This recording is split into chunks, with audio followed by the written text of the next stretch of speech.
Okay, this is Jacqueline Davis, and Hi. she is one of my artists from the Metastatic Storm art display. And Jacqueline's special for a lot of reasons, and she's going to talk to us about several different things, I think.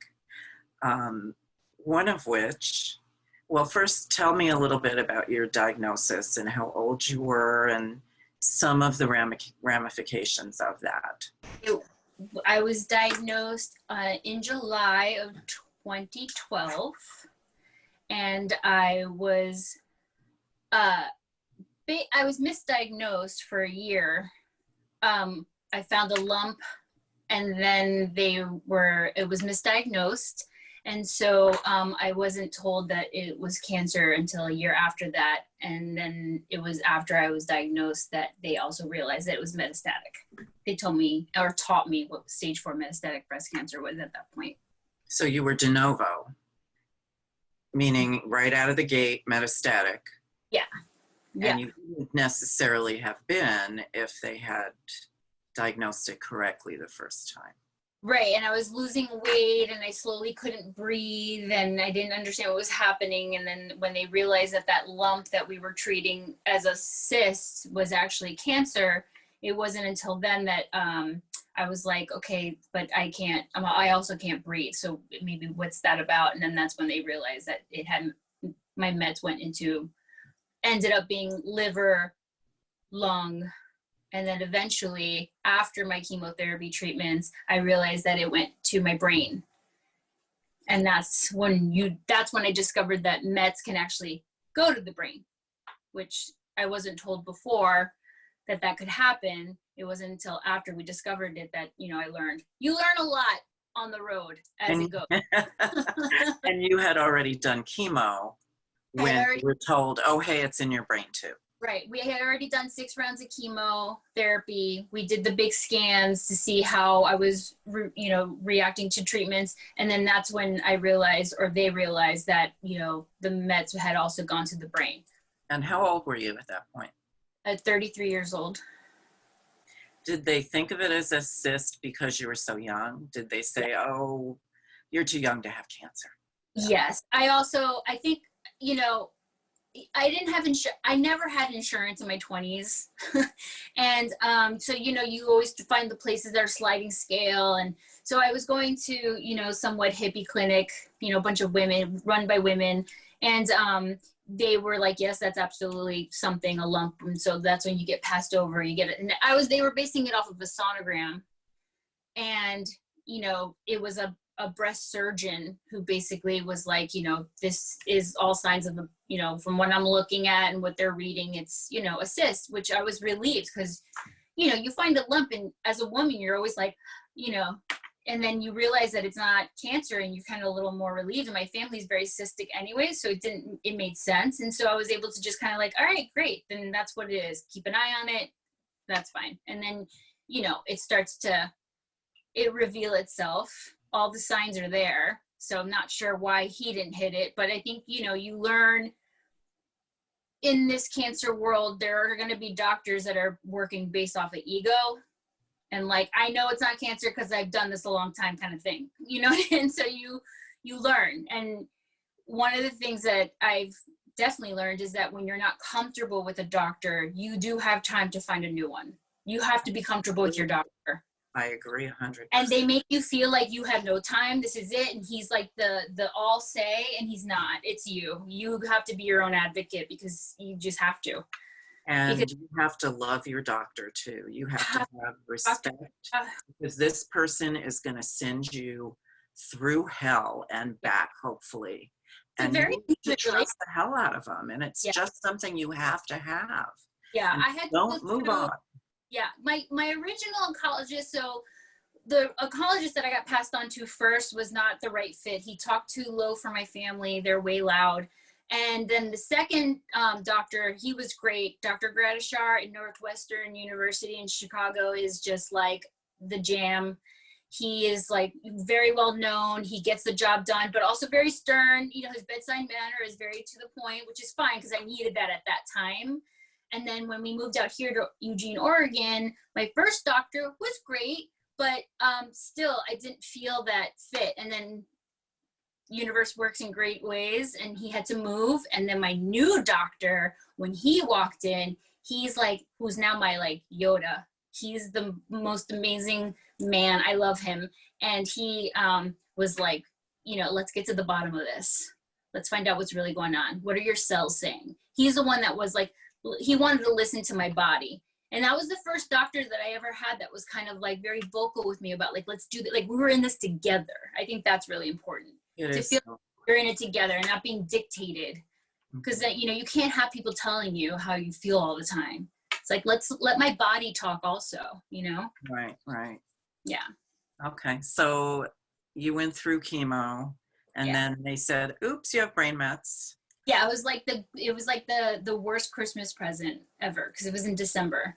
And so having to drive to downtown Chicago, because when it comes to radiation, it's one of those things where you have to go every day at the same exact time, which is like so hard to do, especially when you're driving into downtown Chicago. The parking lot alone in a hospital in a city can give you cancer. Like you get so stressed out trying to make the appointment, trying to park. And at that point I was just like, it was the worst. I hated it. It was really hard to do in the winter, holiday time. Yeah. So that was hard. Radiation is just, it's the grind of having to go every day. Yeah. And for weeks on end. And right. it's And then as you go through radiation, it really starts to zap your energy the more you go. I mean, it's accumulative, right? So it's like, you know, and 15 rounds, like that first 1 through 5, I thought I was a boss. I'm like, I got this. I'm like, let's do it. And then like come like, you know, 8, 9, 10.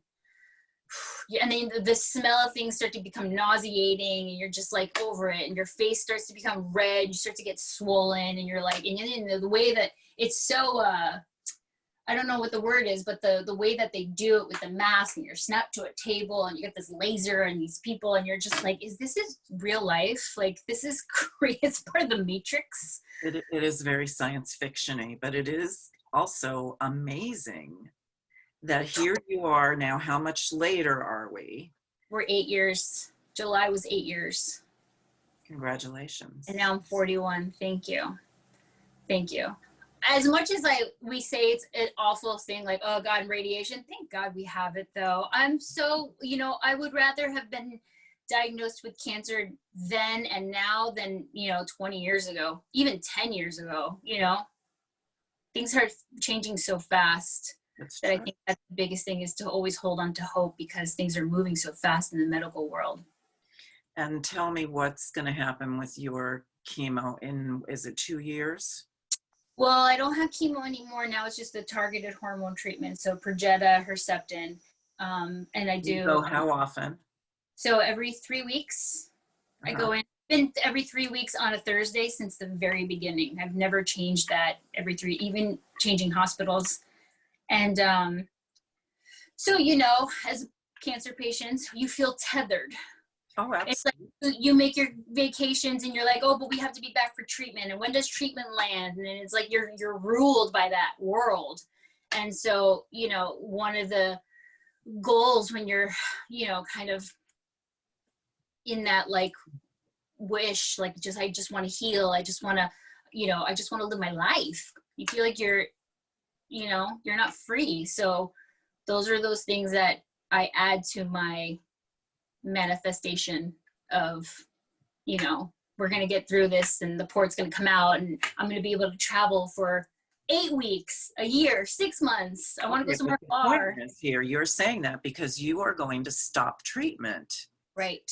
Because you're only allowed to have a certain amount of treatments of Herceptin, is it? Yeah, and Perjeta. So I guess it's at 10 years. They can only treat for 10 years. Okay. With both of those. Also, which is another big deal, is that 3 years ago I went no evidence of disease.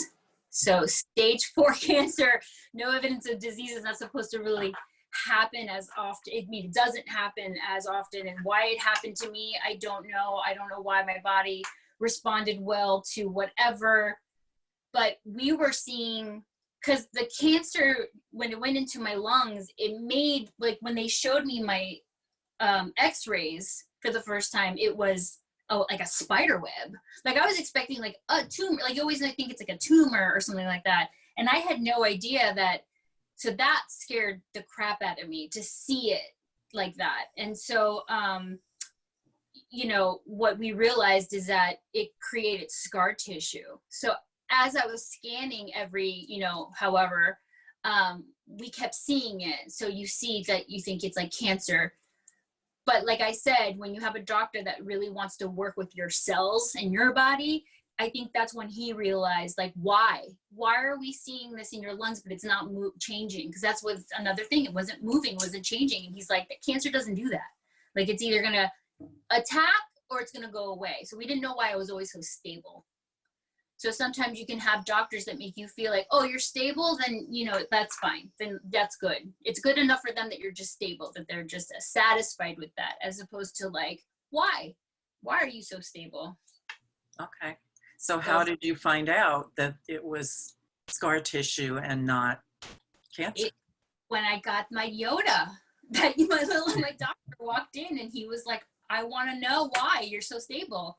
And he's a doctor. He's a real doctor who did a really great job at trying to get to the bottom of it. And that's when he realized we're looking at scar tissue, because the meds in my liver went away early on.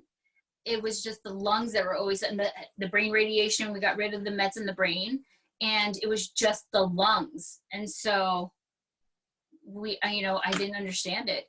I didn't know why either. And so my whole mission was trying to get these spider webs to go away.